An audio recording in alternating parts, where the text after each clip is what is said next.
السلام علیکم اسٹوڈینٹس، آج ہم جماعت نحو کا مضمون پڑھیں گے اردو، اور ہمارا عنوان ہے نعت، صفحہ نمبر 111۔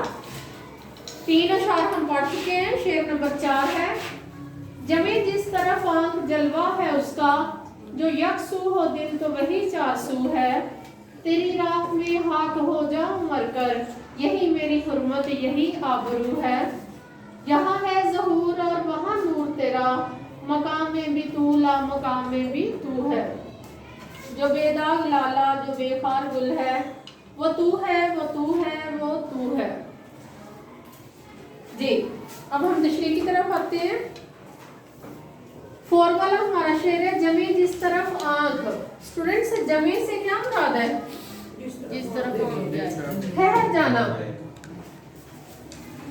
جمع سے مراد ہے ٹھہر جانا، رک جانا، جامد ہو جانا، ایک ہی جگہ سے ہلنا نہیں۔ تو کہتے ہیں جمع جس طرف آنکھ جلوہ ہے اس کا، جلوہ کیا ہے؟ نظارہ، دیکھنے کے قابل کوئی چیز جو یکسو ہو۔ یکسو کا کیا مطلب ہوتا ہے؟ سو ہوتا ہے طرف، اور یکسو یعنی ایک طرف، اور یہ تو وہی چار سو ہے، تو سو کیا ہے؟ طرف۔ جمع جس طرف آنکھ یعنی جس طرف دنیا میں، شاعر کہتا ہے ہمیں بے شمار حسین چیزیں دیکھی، خوبصورت چیزیں دیکھی۔ اللہ تعالیٰ نے انسان کو خود تو آنکھ سب سے پہلی چیز ہے جو بڑی انسان کی خوبصورت ایک اللہ تعالیٰ کا معجزہ ہے انسان کے لیے۔ چھوٹی سی آنکھ ہے، اس میں لینز لگے ہوئے ہیں، اس میں اللہ نے نور دیا ہوا ہے روشنی کا، اور پوری دنیا کو یہ جو ہے نا وہ اپنی ایک چھوٹی سی آنکھ سے دیکھتا ہے انسان۔ تو کہتے ہیں جب انسان دنیا میں اتنی بے شمار حسین خوبصورت چیزوں کو دیکھتا ہے تو کچھ چیزیں ایسی ہوتی ہیں جن پر آنکھ ٹھہر جاتی ہے، رک جاتی ہے، وہ چیز ہمیں بڑی خوبصورت لگتی ہے۔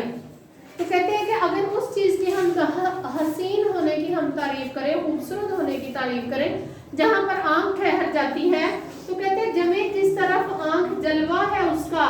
اب اس سے کون مراد ہے؟ آپ صلی اللہ علیہ وسلم نعت پڑھ رہے ہیں نا، نعت کس کی تعریف ہوتی ہے؟ رسول پاک صلی اللہ علیہ وسلم کی۔ تو کہتے ہیں جمع جس طرف آنکھ جلوہ ہے اس کا، کہ رسول پاک صلی اللہ علیہ وسلم کو اللہ تعالیٰ نے بنایا، اور پھر جنت کی بات کر رہے ہیں، جنت میں آپ صلی اللہ علیہ وسلم کے اللہ تعالیٰ نے بنایا، پھر ان کے لیے پوری کائنات تخلیق کر ڈالی۔ پہلے ان کو بنایا اور پھر ان کے لیے پوری اس کائنات کو بنایا گیا، اور آہستہ آہستہ سارے جو پیغمبر سمیت 1,24,000 پیغمبر جو آپ صلی اللہ علیہ وسلم کا آخری نمبر تھا، تمام پیغمبر ان سے پہلے آئے، اور اس سے پہلے کتنی دنیا بنی آدم آئے، حضرت آدم علیہ السلام کی اولاد ہیں ہم، اور کتنے جو ہے انسان، لاکھوں کروڑوں انسان آ چکے تھے دنیا میں۔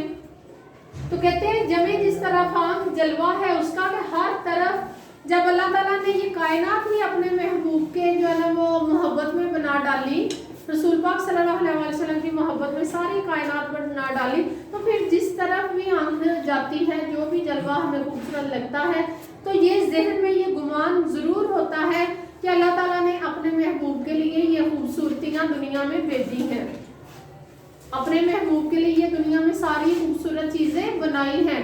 اس لیے جس طرف ہماری آنکھ جم جاتی ہے، آنکھ ٹھہر جاتی ہے، تو وہاں جلوہ پھر کس کا نظر آیا؟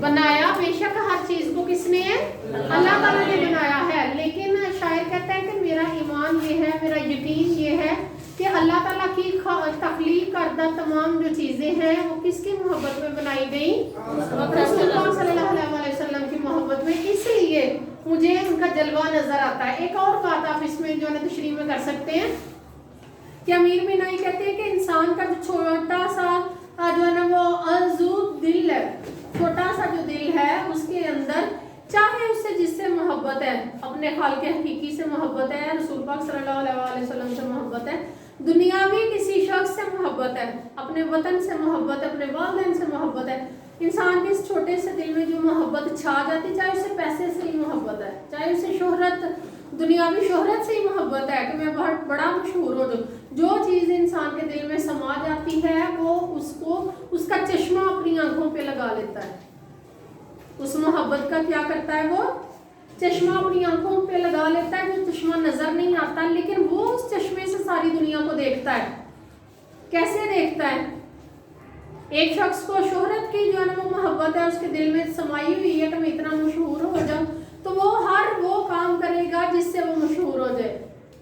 اگر کسی انسان کی محبت اس کے دل میں چھائی ہوئی ہے تو اس سے ہر چیز میں، اگر وہ کوئی چیز خریدنے لگا ہے، کوئی چیز وہ خوبصورت دیکھتا ہے، جو بھی وہ دیکھے گا اسے اس کی محبت اس میں نظر آئے گی. اس نے اپنی آنکھوں پر اس محبت کا چشمہ لگا لیا ہے.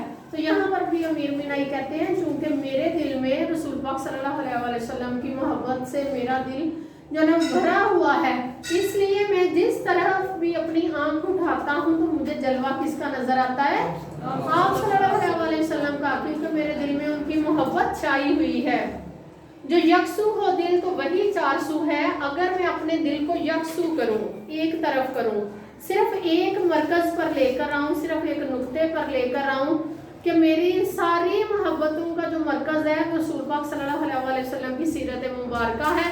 کہتا ہے اگر میں اس طرف ایک طرف اپنے دل کو لے کے آؤں تو پھر مجھے چار سو یعنی اپنے ارد گرد ہر طرف آپ صلی اللہ علیہ وسلم کے جلوے ہی نظر آتے ہیں. شعر کی سمجھ آئی؟ اس کے لیے ہم جو ہے نا اضافی شعر کون سا یاد کریں گے؟ بڑا جلوہ نما دیکھا وہاں جلوہ کا جلوہ، بڑی کیف لگتی ہے مدینے کی فضا بے شک. جی آگے ہمارا دوسرا شعر ہے، شعر نمبر 5. تیری راہ میں خاک ہو جاؤں مر کر، یہی میری حرمت یہی آبرو ہے. اب خاک کیا ہوتا ہے؟ مٹی. کہتے ہیں کہ تیری راہ، راہ کیا ہے؟ رستہ. کہ وہ رستہ جو رسول پاک صلی اللہ علیہ وسلم کے روزہ مبارک ہو جاتا ہے. پہلا تو ہم مطلب یہ لیں گے کہ آپ صلی اللہ علیہ وسلم کے روزہ مبارک کو مدینہ کو جو رستہ جاتا ہے میں اسی پر بیٹھا رہوں، وہاں پر گدا بن کر بیٹھ جاؤں، وہاں سے اٹھوں ہی نہ، اور وہیں پہ میری زندگی خاک ہو جائے. مٹی سے انسان بنا ہے، مر کر پھر مٹی میں جانا ہے، تو کہتا ہے میں وہیں پر خاک ہو جاؤں.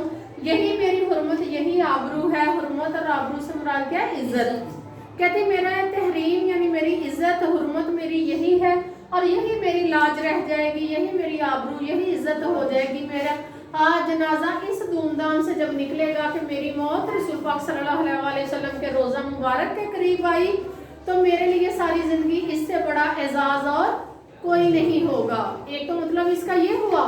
دوسرا اس کا مطلب راہ کا یہ ہوا کہ وہ راہ جو آپ صلی اللہ علیہ وسلم نے دکھائی، آپ صلی اللہ علیہ وسلم کی سیرت مبارکہ پر عمل کروں، آپ کے اسوہ حسنہ پر عمل کروں. وہ تعلیمات جو قرآن پاک میں اللہ تعالیٰ نے دی اور آپ صلی اللہ علیہ وسلم نے اس پر عمل کر کے دکھایا، اگر میں اس راہ پر چل کر میری موت ہو جائے، میں خاک میں مل جاؤں، تو پھر میری دنیا اور آخرت میں حرمت اور آبرو جو عزت ہے پھر اسی راہ پر چلنے سے ہے. اور دنیاوی شہرت، دنیاوی زندگی کی جو راحتیں ہیں، جو محبتیں ہیں، جو سکون ہے، جو دنیاوی سکون ہے، وہ تو دنیا میں میری آنکھ بند ہوئی، میں خاک میں گیا تو ساتھ ہی وہ سارا کچھ ختم ہو گیا. آخرت میں اور دنیا میں اور آخرت میں میری جو عزت اور آبرو ہے وہ کس راہ پر چلنے سے ہے؟ آپ صلی اللہ علیہ وسلم کی تعلیمات پر عمل کرنے سے. راہ کی سمجھ آئی؟ دونوں لکھنی ہے، دونوں طرح کے آپ مطلب بیان کیجئے گا. اس کے لیے شعر ہم کون سا بیان کریں گے؟ آرزو ہے کہ جان نثار کروں، مر کے حال کروں دوام آقا. دوام ہوتا ہے ہمیشہ رہنے والا، کہ میرا یہ جو حال ہے یہ دوام ہو جائے، ہمیشہ میں اسی حال میں زندگی گزاروں اور اسی کے ساتھ میری موت آ جائے. شعر نمبر 6 ہے، یہاں ہے ظہور اور وہاں نور تیرا، مقام میں بھی تو لا مقام میں بھی تو ہے. ظہور کیا ہوتا ہے؟ ظاہر ہونا، اس دنیا میں جلوہ نما ہونا. جیسے میں نے بتایا کہ آپ صلی اللہ علیہ وسلم کو اللہ تعالیٰ نے جنت میں بڑا عرصہ پہلے بنا دیا، لیکن پھر آہستہ آہستہ سارے پیغمبر آتے گئے اور سب سے آخر میں آپ کو بھیجا گیا. تو کہتے ہیں یہاں ہے ظہور، یعنی رسول پاک صلی اللہ علیہ وسلم کو جب اس دنیا میں بھیجا گیا تو ان کا یہاں پر ظہور ہوا. وہ اس کے لیے لفظ کون سا آیا ہے؟ یہاں. کہ یہاں آپ کو اور جسمانی روپ میں یعنی انسان کے طور پر آپ کو ظاہر کیا گیا، اور وہاں نور تیرا، لیکن جنت میں کیا تھا؟ آپ کا نور تھا. وہاں سے مراد ہے اگلی زندگی، کہ وہاں پر آپ کا ظہور ہوا.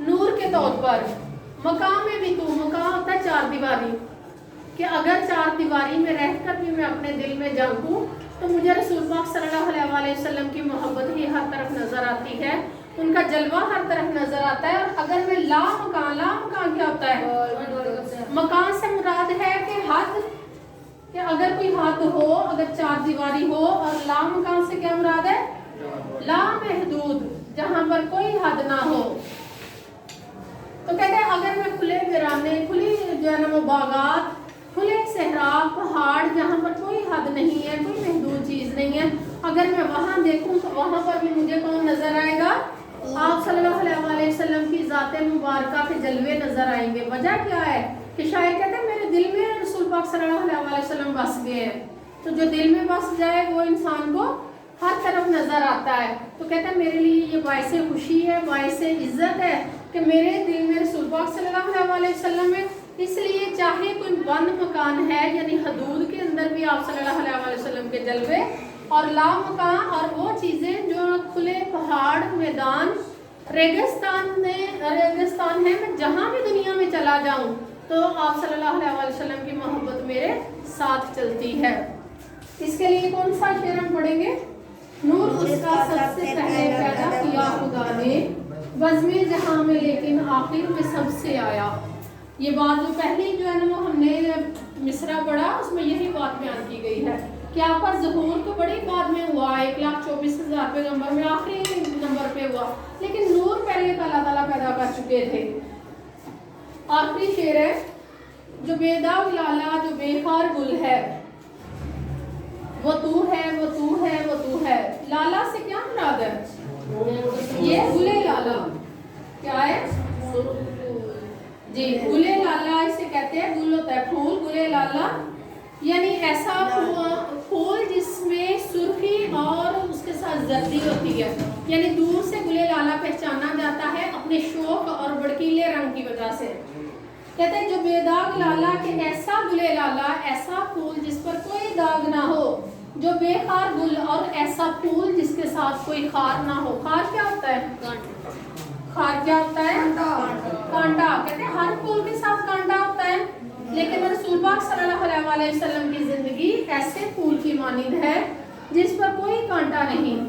اور جو بے داغ لالا ہے، بے داغ گلے لالا یعنی ایسا پھول جس پر کوئی داغ نہیں.